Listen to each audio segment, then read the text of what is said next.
అందరికీ నమస్కారం. నా పేరు డాక్టర్ బి నాగశేషు. కర్ణాటక రాష్ట్ర సార్వత్రిక విశ్వవిద్యాలయంలో అసిస్టెంట్ ప్రొఫెసర్గా తెలుగు విభాగంలో పనిచేస్తున్నాను. మన విశ్వవిద్యాలయంలో ఎవరెవరైతే తెలుగు ఎంఏలో చేరారో వారందరికీ ఈరోజు అసైన్మెంట్ల గురించి ఒక చిన్న వివరణ ఇద్దామని చెప్పేసి నేను ప్రయత్నం చేస్తున్నాను.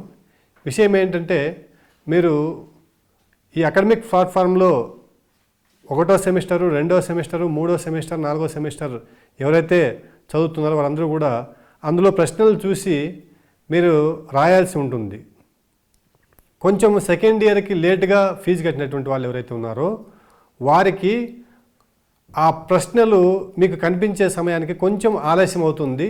దానికి గాబరా పడాల్సినటువంటి అవసరం లేదు. ఒకసారి రీఫ్రెష్ చేసినా మళ్ళీ మీకు ఆ ప్రశ్నలు కనిపిస్తాయి. లేదా ఆ ఫోన్ నంబర్ మాకు పంపించి మాకు విషయం తెలియజేస్తే మేమైనా అకాడమిక్ ప్లాట్ఫామ్ దగ్గరికి వెళ్ళేసి మీ ఫోన్ నంబర్ని అక్కడ ఇచ్చి మీ రిజిస్టర్ నెంబర్ కూడా ఇచ్చి మీకు ఆ ప్రశ్నలు మీకు కనిపించే విధంగా మేము చేస్తాం. ఈ ప్రశ్నలు తీసుకొని మీరు ఏం చేయాలంటే, ముందుగా మీరు పాటించాల్సింది సమయపాలన. వారు ఏ విధమైనటువంటి తేదీలు మీకు ఈ తేదీలోప గడువు లోపల మీరు ఈ అసైన్మెంట్లు పూర్తి చేసి అప్లోడ్ చేయాలని చెప్పి ఉంటారో ఆ నియమం ప్రకారం మీరు చేస్తేనే మీకు 20 మార్కులు మీ జోబులో ఉన్నట్టు. 20 మార్కులకి ఎన్ని వస్తాయనేటువంటి పక్కన పెడితే 20 మార్కులు అంటే ఈ అసైన్మెంట్కి సంబంధించినటువంటి ఏమైతే ఇంటర్నల్ మార్క్స్ ఉన్నాయో ఈ ఇంటర్నల్ మార్క్స్ మీ జోబులో ఉన్నట్టు. 20 మార్కులు మీ జోబులో పెట్టుకొని మీరు తిరిగేటువంటి పరిస్థితి ఉంటుంది. దాన్ని కాదనుకొని ఏమాత్రం మీరు అశ్రద్ధ వహించినా కూడా ఆ 20 మార్కులు పోయే ప్రమాదం ఉంది.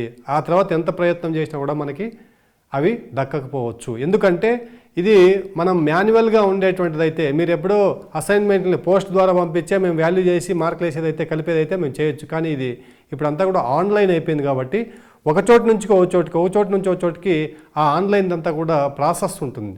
ఆ ప్రాసెస్ ఎవరు కూడా ఒకసారి గడువు తేదీ లోపు చేస్తేనే అవుతుంది, లేకపోతే కుదరదు. అందువల్ల మీరు చేయాల్సింది ఏంటంటే, అసైన్మెంట్ ప్రశ్నలు ఎప్పటికప్పుడు మీరు ఆ కేఎస్ఓయో అకాడమిక్ ప్లాట్ఫామ్ అనేటువంటి ఏమైతే ఉందో అందులో ప్రశ్నలు ఉంటాయి. అందులోనే మీకు soft copy first semester, second semester, third semester, fourth semester వాళ్ళకి సాఫ్ట్ కాపీ కూడా అందులోనే ఉంటుంది. ఇంకా వివరంగా చెప్పాలంటే మేము అప్లోడ్ చేసినటువంటి సిలబస్ ఒకటే ఆ పాఠ్యాంశాలను చూసుకునే రాయాలనేటువంటి నియమం లేదు. ఇంకా చెప్పాలంటే వాటిని చూసుకొని రాయకూడదు. మీరు సొంతంగా ఏమైనా పుస్తకాలు మీరు తిరిగేయాలి, అధ్యయనం చేయాల్సి ఉంటుంది. ఒకవేళ వాటికి సమయం కుదరకపోతే మీరు ఇందులో ఉన్నటువంటి సమాధానాలని మీరు రాయవచ్చు. అయితే మాకింతవరకు మెటీరియల్ పంపలేదు కదా సార్, మేము ఎలా అసైన్మెంట్లు రాసేటువంటి ఇది లేదు. అక్కడే మీకు మెటీరియల్ కూడా సాఫ్ట్ కాపీ అందుబాటులో ఉంది. ఆ అందుబాటులో ఉన్నటువంటి సాఫ్ట్ కాపీని తీసుకొని మీరు అసైన్మెంట్లు రాయాలి. ఫస్ట్ సెమిస్టర్ కావచ్చు, ఇంకా మిగతా ఫస్ట్ ఇయర్ కావచ్చు, సెకండ్ ఇయర్ కావచ్చు. అది కూడా ఎట్లా రాయాలి అంటే, ఇప్పటికే మీరు రాసినటువంటి వాళ్ళకి కొంచెం అవగాహన ఉంటుంది.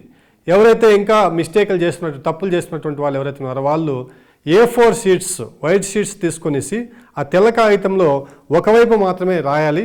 అందులో మీరు ఏ ఇయర్కి సంబంధించినటువంటి వాళ్ళు ఏం కథ అనేటువంటి విషయాన్ని ఒక షీట్లో రాసి, ఫస్ట్ సెమిస్టర్ అయితే ఫస్ట్ సెమిస్టర్ మీరు రాస్తున్నటువంటి విషయాంశం ఏం పేరు, అది అంటే ప్రాచీన కవిత్వమా, ఆధునిక సాహిత్యమా, ఆధునిక సాహిత్యంలో ఏ పేపర్ రాస్తున్నారు, స్త్రీవాదానికి సంబంధించినటువంటిదే, లేదా రచయితలకు సంబంధించిందా, లేదా అభ్యుదయవాదానికి సంబంధించినటువంటిదే, లేదా ఇంకేదైనా అమృతం కురిసిన రాత్రి గురించిన ఇంకేమైతే ఉందో మీకు పెట్టినటువంటి పేపర్ ఏమైతే ఉందో ఆ పేపర్కి సంబంధించినటువంటి విషయం అక్కడ రాసి, అంటే సబ్జెక్ట్ రాసి, ఇంకా మీ పేరు రాసి, ఫస్ట్ సెమిస్టర్, సెకండ్ సెమిస్టర్ అనేటువంటి రాసి, తర్వాత పేజెస్లో కూడా అన్నిట్లో కూడా మీరు ఇంకేం చేయాలంటే విషయాన్ని రాసుకోవాలా. కనీసం ఒక ప్రశ్నకి మీరు 10 పేజీల వరకు రాసి వాటిని పీడిఎఫ్గా చేసుకుని 2 ప్రశ్నలు ఉంటాయి ఒకదానికి. అంటే మీరు ఒక పేపర్లో 80 మార్కులు మీరు థియరీకి రాయాల్సి ఉంటుంది, 20 మార్కులు మీకు ఇంటర్నల్ ఉంటుంది, 20 మార్కులకి 2 ప్రశ్నలు రాయాల్సి ఉంటుంది. 2 ప్రశ్నలకు రాయాల్సి వచ్చినప్పుడు 10 పేజీలు 2 ఫైళ్ళు చేసుకుని 2 విడివిడిగా రాసి ఒకే ఫైల్గా చేసి ఆ పీడిఎఫ్ ఫైల్ని మీరు అకాడమిక్ ప్లాట్ఫామ్లో అప్లోడ్ చేయాల్సి ఉంటుంది. ఏదైనా మీకు ఒకవేళ అప్లోడ్ చేసేటప్పుడు టెక్నికల్గా సమస్య వస్తే ఆ సమస్యను వెంటనే మా దృష్టికి తీసుకుని వస్తే మేమైనా చేపిస్తాము, లేదంటే పూర్వ విద్యార్థులు ఎవరైనా ఉంటే వాళ్ళ సజెషన్స్ వాళ్ళ సలహాలు తీసుకోమని గ్రూప్లో కూడా మేము వాళ్ళందరూ అందుబాటులో ఉంటారు, మేము చెప్తాం విషయాలు. మా దృష్టికి తీసుకొస్తే చాలు. తర్వాత ఏంటంటే గడువు మీరిన తర్వాత కూడా మీరు ఏం చేస్తారంటే నాకు కుదరదు నేను చేయాల్సిందే అని అంటే ఎవరు ఏం చేయలేని పరిస్థితి. తద్వారా ఏమవుతుందంటే మీకు వచ్చేటువంటి ఇంటర్నల్ మార్క్స్ని మీరే పోగొట్టుకున్నట్టు అవుతుంది.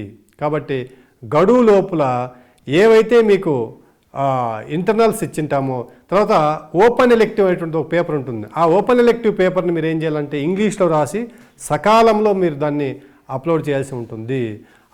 ఆ ఓపెన్ ఎలెక్టివ్ పేపర్స్ కూడా మీకు అకాడమిక్ ప్లాట్ఫామ్లోనే దొరుకుతాయి. కాబట్టి మీరు వెబ్సైట్ చూసేటువంటి అలవాటు పెట్టుకుంటే సెల్ ఉంది, సెల్లోనే చూసుకోవచ్చు. వెబ్సైట్ చూసుకొని అన్నీ కూడా ప్రశ్నలు కానీ సమాధానాలు కానీ ఎప్పుడు ఫస్ట్ ఇయర్కి చేరాలి, ఎప్పుడు సెకండ్ ఇయర్కి చేరాలి అనేటువంటి విషయాలన్నీ కూడా అందులో ఉంటాయి. ఇప్పుడు ఎవరైనా సెకండ్ సెమిస్టర్ పరీక్షలు రాసి సెకండ్ ఇయర్కి జాయిన్ కావాలనుకునేటువంటి వాళ్ళు ఎవరైనా ఉన్నా కూడా వాళ్ళు కూడా ఇప్పుడు ఫీజు కట్టుకునేటువంటి అవకాశం ఉంది. కొత్త వాళ్ళు ఎవరైనా చేరడానికి మీకు తెలిసినటువంటి వాళ్ళు ఎవరైనా ఉంటే వారికి కూడా తెలియజేయండి. ఇప్పుడు వాళ్ళు MA తెలుగులో చేరడానికి అవకాశం ఉంటుంది. సో కాబట్టి ఈ విషయాలన్నీ మీరు సంపూర్ణంగా విన్న తర్వాత అర్థం చేసుకుంటారని, ఇంకేదైనా మీకు ఒక చిన్న సందేహం అనిపిస్తే ఆ సందేహాన్ని మాతో నివృత్తి చేసుకోవాల్సిందిగా కోరుకుంటున్నాం. కాబట్టి మీ చేతిలో ఉన్నటువంటి అసైన్మెంట్ మార్కులు ఏమైతే ఉన్నాయో వాటిని పోగొట్టుకోవద్దండి. ఏ విషయమైనా కూడా మీకు అర్థం కాని విషయం ఏదైనా ఉంటే మాకు తెలియజేయండి. మేము తప్పకుండా వాటిని తీర్చేటువంటి ప్రయత్నం మేము ఖచ్చితంగా చేస్తాము. మరి ఈ విషయాలన్నీ పాటిస్తూ మీ మార్కులను మీరు సొంతం చేసుకుంటూ సులభంగా ఇక్కడ నుంచి MA తెలుగు పూర్తి చేసుకొని మేము చెప్పినటువంటి పాఠాలని మీరు విని వాటిని సద్వినియోగం చేసుకోవాలని చెప్పేసి నేను ఆశిస్తూ కోరుకుంటున్నాను. ఇంతటితో ఈ విషయాల్ని ముగిస్తున్నాను.